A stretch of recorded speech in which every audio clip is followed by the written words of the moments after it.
बिस्मिल्लाहिर्रहमानिर्रहीम। इस साल के जो हम अवार्ड्स थे देवर held on in the September, और उसी वक्त ही हमारे यहाँ पे पाकिस्तान में सैलाब भी आया हुआ था और बहुत उसने तबाही भी मचाई हुई थी। लोगों के घर टूट गए, वो बेघर हो गए। हमारी माएँ बहनें बेटी खुले आसमानों तले जो है वो ज़िंदगियाँ बसर कर रही थी। बाहर से लोग आ रहे थे और उसी सेम टाइम पे ये हम अवार्ड्स भी हो रहे थे। और तो मुझे इसको देख के ना एक बहुत अच्छा सा लेसन मिला, और मेरे जो उसके बारे में तासुरात हैं वो ये हैं जो मैं आपसे शेयर करना चाहता हूँ।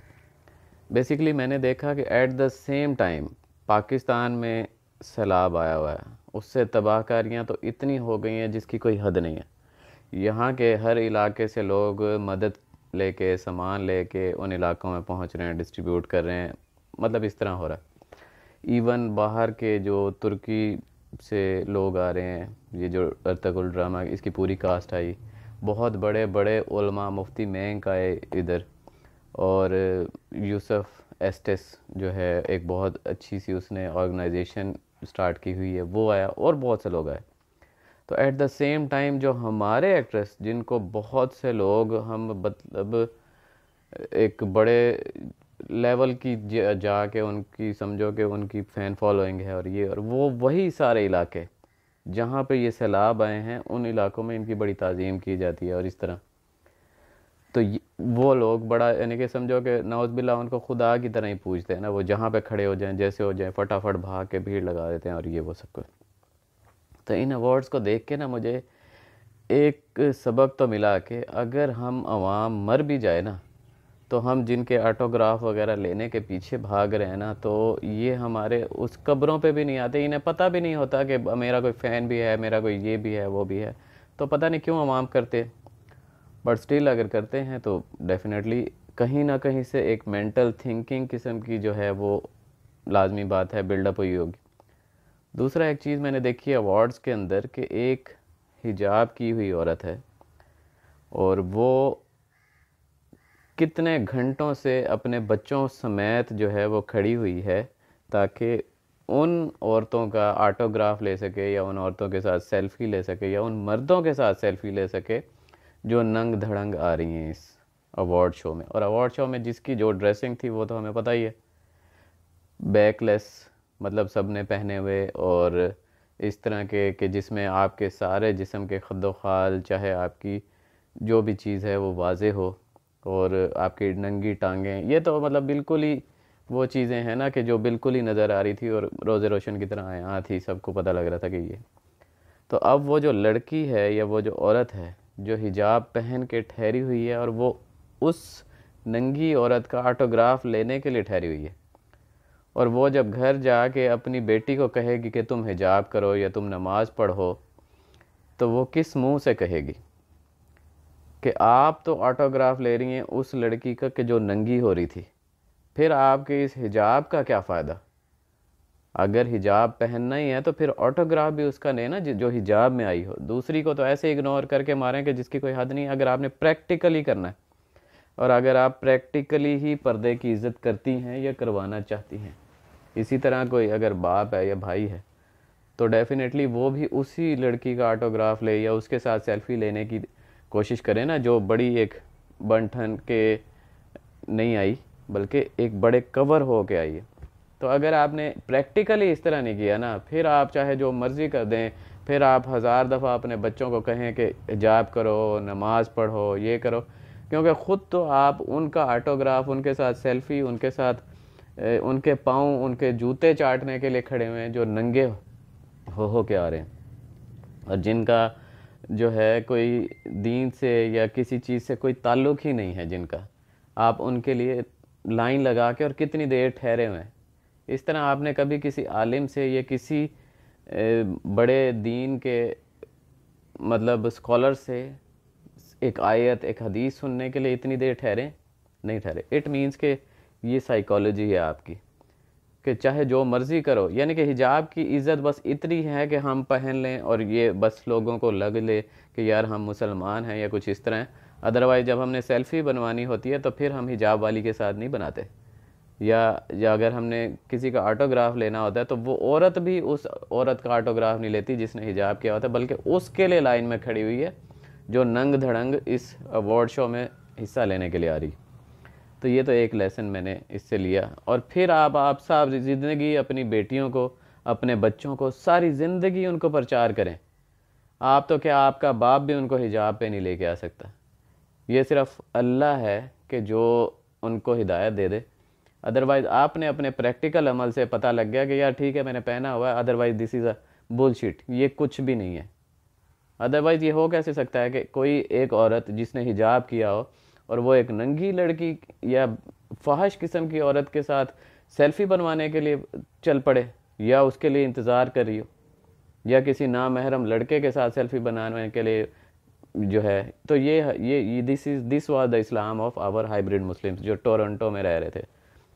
उसके अलावा दूसरी चीज़ मैंने देखा कि ये जो हाइब्रिड मुस्लिम्स हैं और ये जो हमारे एक्टर एक्ट्रेसेस हैं, इनको कोई फ़र्क नहीं पड़ता इधर रेप्स हो रहे हों, इधर ये हो रहा हो, इधर वो हो रहा हो, इन्हें कोई फ़र्क नहीं पड़ता। इधर सैलाब आ रहे हों, इधर ज़लज़ले आ रहे हों, इन्हें कोई फ़र्क नहीं। उनकी वो 500,000 रुपये की जो टिकट होती है ना, वो और पता नहीं कितना पेट्रोल जला के वो पहुँचे हैं उधर, इनसे सैलाब ज़दगान की मदद नहीं हुई।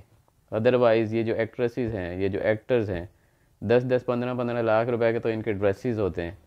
फिर वहाँ पे जो स्टेज लगता है, फिर उससे स्टेज से पहले जो इनके लाइटिंग होती है, फ़ोटोशूट होते हैं, ये वो ऑन एवरेज भी अगर लगाया जाए तो एक एक एक्ट्रेस का 20-25-30 लाख रुपए का एक सेटअप है। 5-10 लाख रुपए सिर्फ फ़ोटोशूट के लगा लो, 5-10 लाख रुपए की जो है इसका ब्रांड रिकग्निशन लगा लो, 5 लाख रुपए का एड्रेस लगा लो, रेड कारपेट्स, गाड़ियाँ, लाइटिंग, फिर अवार्ड्स के लिए स्टेज सेटिंग, फिर उधर वेन्यू, फिर ये सारी चीज़ें अगर देखो तो करोड़ों अरबों रुपए का खर्चा है जिसको हमने टैक्स फ्री कर दी। और सबसे पहले तो मुझे इस हुकूमत की, बल्कि हर हुकूमत की बेगैरती पे भी पॉइंट आउट करना है कि इनको ज़रूरत क्या है टैक्स फ्री। जो जो 10-10 लाख रुपए का अपना ड्रेस पहनते हैं, उनको ज़रूरत क्या है टैक्स फ्री करने की। इनसे ये उतरवाए। ये टैक्स फ्री तो हमारी उन बहनों, बेटियों या उन बेचारे बापों को जो जिनकी कमरें टेढ़ी हो गई, अपनी बहनों, अपनी बेटियों की, अपनी बहनों की चादरें पूरी करते, उनका ख़र्चा पूरा करते। इन इन बस बुरे लफ्ज़ नहीं यूज़ करने चाहिए। अदरवाइज़ पुराने ज़माने में मौसीकार के लिए कंजर का वर्ड यूज़ होता था, अदाकार के लिए, मौसीकार के लिए मिरासी का यूज़ होता था, और ये जो एक्टर एक्ट्रेसेस हैं जो नंगे हो जाते हैं उनके लिए कंजर का वर्ड यूज़ होता था। इन कंजरों और मिरासियों के लिए जो है वो टैक्स फ्री इंडस्ट्री कर दी गई है। अब आवाम की तरफ आएँ तो आवाम भी हिजाब पहनी हुई औरत, एक नंगी फहाश किस्म की औरत का इंटरव्यू लेने के लिए लाइन में ठहरी हुई है, और फिर अपने आप को जस्टिफाई भी करती है कि नहीं नहीं मैं तो बड़ा हिजाब पहनती हूँ। तो ना पहनो भाई ऐसा हिजाब, जब आपके दिल में ही हिजाब की इज़्ज़त नहीं है, दिल में ही इतनी इज़्ज़त नहीं है कि नहीं मेरा, अगर मैं हिजाब की इज़्ज़त करती हूँ तो फिर मैं हिजाब वाली का ही सेल्फ़ी लूँ, उसी के साथ बात करूँ, उसी के साथ बैठूँ, उसी के साथ उठूँ फिरूँ सोऊँ जागूँ, ताकि एटलीस्ट कल को मैंने जहाँ पे जाना है वहाँ पे तो मेरी कंपनी, अगर जन्नत में जाने के ही हमें वाकई यकीन है तो उधर तो ये नहीं होंगे, उधर तो इनको लित्तर पड़े होने। और अब हमारे उन सैलाब ज़दगान वाले इलाकों की मिसाल ले लें तो वो उलमा के साथ क्या करते हैं, वो भी उलमा के साथ यही करते हैं कि ये जब उनको सेल्फ़ी लेनी होती है या कोई भी ऑटोग्राफ लेना होता है या कुछ भी लेना होता है तो वो इन लोगों के पास जाते हैं, इनके साथ सेल्फ़ियाँ, इन मौसीकार कंजरों मिरासियों के साथ सेल्फ़ियाँ लेने में बड़ा फ़ख्र फ़ील करते हैं। और जो उलमा हैं उनके ऊपर वो कीचड़ उछालते और जो है उनकी वो ठिट्ठी खक्की उड़ाते हुए जो है ना थकते नहीं। और उनका बच्चा अगर कोई ऐसा हो जाए तो वो कहते हैं हाँ मौलवी हो गया, ये हो गया, वो हो गया। और यही यही फ़नकार, यही सब जैसे इस चीज़ से फ्री होंगे, जब ये सैलाब ज़दगान आसमानों के नीचे बैठे हुए थे, खुले आसमान के नीचे, और बाकी सब लोग इनकी हेल्प आउट कर रहे थे, इनकी मदद कर रहे थे, और इनका कोई आसरा नहीं था, तो अल्लाह ताला ने उन लोगों को भेजा। तो ये जो अवार्ड वाले कंजर और मिरासी हैं ये वापस आएंगे पाकिस्तान, और फिर ये जितने सैलाब ज़दगान जैसे ही थोड़े बहुत पैसे आएंगे, जो कुछ भी आएंगे, फटाफट टीवी रखेंगे और इन्हीं मिरासियों को देखेंगे। इन्हीं कंजरों को देखेंगे और इनको अपना आइडल बना लेंगे कि पता नहीं जैसे इन्होंने इनकी वजह से इनको पता नहीं क्या मिल जाना है या क्या हो जाना है या क्या है।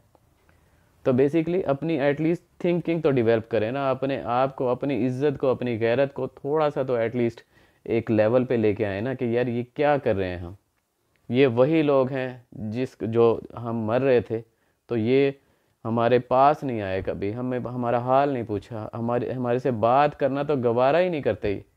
और ये उधर कनाडा टोरंटो में इधर उधर अवार्ड्स पे जा रहे हैं और सब कुछ कर रहे हैं और इन्हें हमारा ख्याल भी नहीं आया। तो हमारी गैरत कैसे गवारा कर दे कि हम इसका ड्रामा, इसका गाना या इसकी कोई भी एक चीज़ भी सुन लें कि जिससे इसको फ़ायदा हो।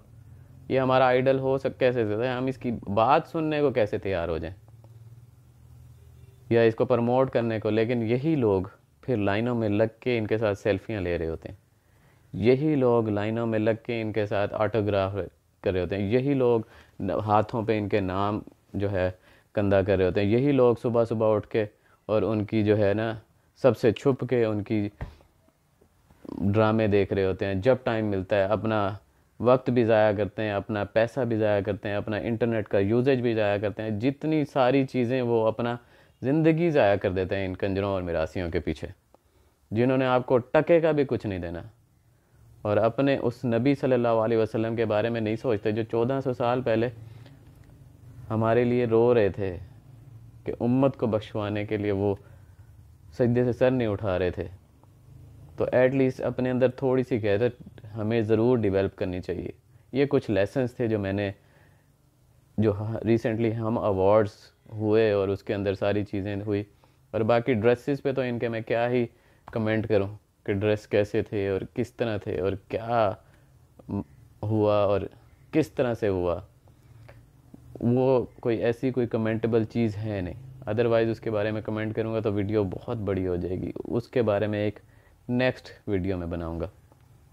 अल्लाह हाफिज़।